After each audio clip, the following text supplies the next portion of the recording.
बंधु माने आजिर एही कार्यक्रम को आपण मानकु स्वागत। आजिर एही कार्यक्रमटी तुला राशि व्यक्ति विशेष मानक पई बहुत गुरुत्वपूर्ण अटे, बहुत ही खास अटे। कारण आजिर एही वीडियो रे आमे माने जानिबा जे तुला राशि व्यक्ति विशेष मानक पई फेब्रुआरी 2026 किपरि रहिबो। एही फेब्रुआरी मासरे आपणक जीवन रे केउ सब परिवर्तन आसीबो। आपणकर स्वास्थ्य, शिक्षा, प्रेम जीवन, वैवाहिक जीवन, भाग्य, कैरियर एवं व्यापार वाणिज्यर स्थिति फेब्रुआरी 2026 रे किपरि रहिबो। नवग्रहंकर स्थिति किपरि रहिबो। नवग्रह आपणकु केउ भली फल प्रदान करिबारे सक्षम हेबे। या सहित अशुभत्व प्रदान करुथिबा ग्रह मानक पई किछि विशेष प्रतिकार मध्ये जानिबा। सेथि पई आपणकर जदि तुला राशि होइथे तो वीडियोटी को स्किप न करी शेष पर्यंत निश्चय देखंतु एवं वीडियोटी को लाइक करी चैनल टी को सब्सक्राइब करि दियंतु। कमेंट बॉक्स रे भक्ति एवं श्रद्धार सहित जय श्री जगन्नाथ, जय मां लक्ष्मी निश्चय लिखंतु। तो बंधु माने आसंतु आरंभ करिबा आजिर एही कार्यक्रम को, जहां आपणकर जन्म राशि तथा चंद्र राशि उपरे आधारित अटे। तो बंधु माने राशि चक्रर 12 गोटी राशि मध्यरु सप्तम राशि हेउची तुला राशि एवं तुला राशिर राशिधिपति हेउछंती शुक्र। तो बंधु माने फेब्रुआरी मास आरंभ रे शुक्र आपणकर चतुर्थ भाव में गोचर करुछंती। शुक्रंक सहित सूर्य, बुध एवं मंगल मध्य आपणकर चतुर्थ भाव में गोचर करुछंती।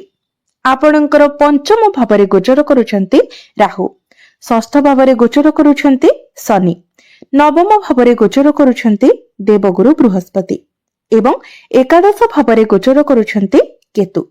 तो सर्वप्रथम आसंतु जानिबा आपणकर स्वास्थ्य किभଳି रहिबो एही फेब्रुआरी 2026 रे।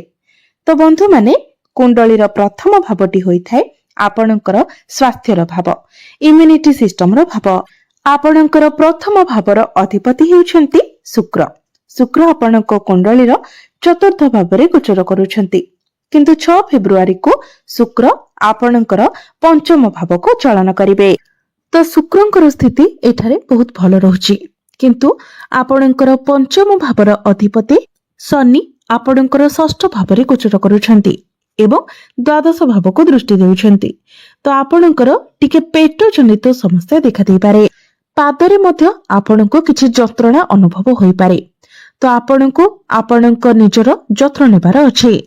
एबे आसंतु जानिबा आपणकर शिक्षा क्षेत्र किभଳି रहिबो एही फेब्रुआरी 2026 रे। विद्यार्थी मानक पाई किभଳି रहिबो एही फेब्रुआरी मासटी। तो बंधु माने कुंडलीर पंचम भावटी होइथाय आपणकर शिक्षार भाव। आपणकर पंचम भावर अधिपति हेउछंती शनि। शनि आपणक कुंडलीर षष्ठ भाव रे गोचर करूछंती एवं आपणकर पंचम भाव रे गोचर करूछंती राहु। तो बंधु माने आपण माने जानिछंती एबे एआई रो ट्रेंड चलीछि। तो से एआई ही हेउछंती राहु। तो आपण जदि एआई रिलेटेड किछि पाठ पढुछंती तो सेतिरे आपणको बहुत अधिक सफलता मिलिबाको जाउछे, किबा एआई रिलेटेड जदि आपण किछि सिखिबाको चाहुछंती तो ताहा आपणको पाई बहुत भलो रहिबो। एडिटिंग, रिसर्च ए सबुरे आपणको शुभ फल प्राप्ति हेबो। किंतु मने रखंतु राहु मध्ये हेउछंती भ्रमित ग्रह। तेणु राहु आपणको माइंड को डाइवर्ट मध्ये करिवे। तेणु आपण जिउ भी क्षेत्र रे आगो को बढ़िबा पई चाहुछंती से ताकु नेकी आपणक मन रे टिके कन्फ्यूजन मध्ये आसीबो। शनि जेहेतु आपणकर द्वादश भाव को देखुछंती तो आपण निजर पाठ पढ़ा को नेकी दूर यात्रा करबा पई मध्ये चिंता करि पारंती। आपण आपणकर शिक्षा क्षेत्र को नै किछि बड़ करबा पई चेष्टा करि पारंती। तो आपण ताहा कले मध्ये आपणको सफलता मिलिबो। तेणु आपण जहा योजना करिसंती ताहाको निश्चित भाबरे आपण कार्यकारी करंतु। एबे आसंतु जानिबा आपणकर प्रेम जीवन किभଳି रहिबो एही फेब्रुआरी 2026 रे। तो बंधु माने कुंडलीर पंचम भावटी आपणकर शिक्षार भाव हेबा सहित पंचम भावटी मध्ये होइथाय आपणकर प्रेम जीवनर भाव, आपणकर संतानर भाव। तो आपणकर पंचम भावर अधिपति हेउछंती शनि। शनि आपणको कुंडलीर षष्ठ भाव रे गोचर करूछंती, किंतु राहु जेहेतु आपणकर पंचम भाव रे गोचर करूछंती तो बिना किछि कारण रे से आपणको मध्यरे मिसअंडरस्टैंडिंग क्रिएट कराइबे। शनि मध्य जेहेतु षष्ठ भाव अछंती तो आपणकर पार्टनर खूब शीघ्र कोनोसी कथा को नेकी नाराज मध्य होई जाय पारंती। छोट छोट कथारे से जिद करि पारंती। छोट छोट कथा को नेकी आपणक मध्यरु कमी बाहर करि कंप्लेन करि पारंती। तो एई सब कथा प्रति आपणको टिके ध्यान रखिबार अछि। एबे आसंतु जानिबा आपणकर वैवाहिक जीवन किभଳି रहइबो एही फेब्रुआरी 2026 रे। तो बंधु माने कुंडलीर सप्तम भावटी होइथाय आपणकर वैवाहिक जीवनर भाव, आपणक जीवन साथीर भाव। तो आपणक सप्तम भावर अधिपति हेउछंती मंगल। मंगल आपणकर चतुर्थ भावरे उच्चस्थ अछंती। मंगलଙ୍କ सहित शुक्र, बुध एवं सूर्य मध्य गोचर करुछंती। आपणकर प्रथम भावर अधिपति एवं सप्तम भावर अधिपति एकत्र अछंती। तो वैवाहिक जीवन एही फेब्रुआरी मासरे आपणकर बहुत भल रहिबो। आपण दुई जण मिसी जदि किछि डिसिजन नियंती, किछि प्लान करंती तो आपणक पई ताहा बहुत भल रहिबो। पूर्वरु जदि आपणक मध्यरे कोनोसी प्रकारर मिसअंडरस्टैंडिंग थिला, मिसकम्युनिकेशन थिला, कोनोसी प्रकारर भूल बुझामणा थिला तो से सब दूर होई जिवो। आपणक मध्यरे भल पाइबा बढ़िबो, अंडरस्टैंडिंग बहुत भल रहिबो। एबे आसंतु जानिबा सबुठारु गुरुत्वपूर्ण विषय वस्तु आपणकर भाग्य, क्यारियर एवं व्यापार वाणिज्यर स्थिति किभଳି रहिबो ए फेब्रुआरी 2026 रे। तो बंधु माने कुंडलीर नवम भावटी होइथाय आपणकर भाग्यर भाव एवं दशम भावटी होइथाय क्यारियर भाव। आपणकर नवम भाव अर्थात भाग्य भावर अधिपति हेउछंती बुध। बुध आपणक कुंडलीर चतुर्थ भावरे गोचर करुछंती। 4 फेब्रुआरी को बुध आपणकर पंचम भाव को आसीजिबे। आपणकर भाग्य भावर अधिपति निज ठारू नवम भावरे गोचर करिवे, जहा आपणकर कुंडली रे भवात भवम राजयोगर निर्माण कराइबा। त्रिकोणर अधिपति त्रिकोण रे गोचर करिवे एवं आपणकर लाभ स्थान को दृष्टि देबे, अर्थात आपणकर लाभ भाग्य रे लाभ आसीबो। आपण भाग्य संबंधित जहाँ भी निर्णय नेबे सेथिरे आपणको सफलता मिलिबो। अल्प परिश्रम रे आपणको अधिक सफलता प्राप्ति हेबो। आपणकर अटकी रहितिबा कार्य आगको बढ़िबो। जदि आपण किछि बड़ इन्वेस्टमेंट करिथिले तो आपणको बड़ धन लाभ हेबार संभावना रहुछि।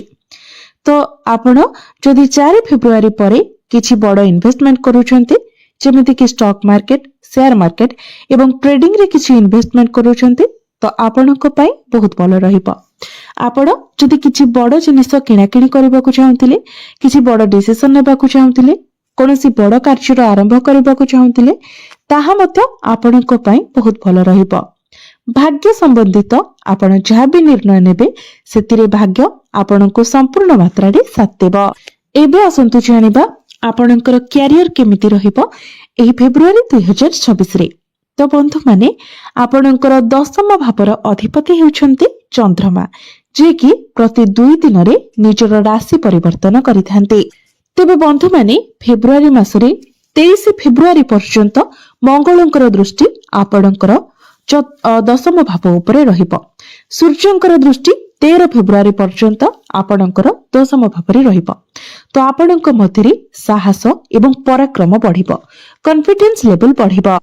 आपणक मध्यरे एक लीडरशिप क्वालिटी रहिबो। आपणक मध्यरे साहस बढ़िबो, पराक्रम बढ़िबो। आपण निजर काम गुडी को बहुत कॉन्फिडेंट भावरे करि परिबे। तो क्यारियर आपणकर फेब्रुआरी मासरे बहुत भल रहिबो एवं जो मानक निकटरे चाकरी नाही तो 13 फेब्रुआरी मध्यरे आपणको चाकरी मिलिबार बहुत अधिक संभावना रहुछि। तेणु आपण निज तरफरु चेष्टा जारी रखंतु। बिजनेस कथा जदि कहिबा तो बिजनेस मध्य एही फेब्रुआरी मासरे आपणकर बहुत भल रहिबो। बिजनेस रे आपणको किछि बड़ प्रॉफिट मध्य मिलि पारे, कोनोसी बड़ धन लाभ मध्य होई पारे। आपणकर फाइनेंशियल ग्रोथ हेबो, आपणकर डेली इनकम बढ़िबो। तो बिजनेस आपणकर एही फेब्रुआरी मासरे बहुत भल रहिबो।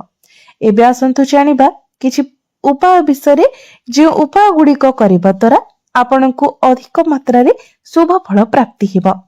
तो बंधु माने सेथि पई आपण प्रत्येक दिन शुक्रंकर बीज मंत्र 108 थर जप करंतु।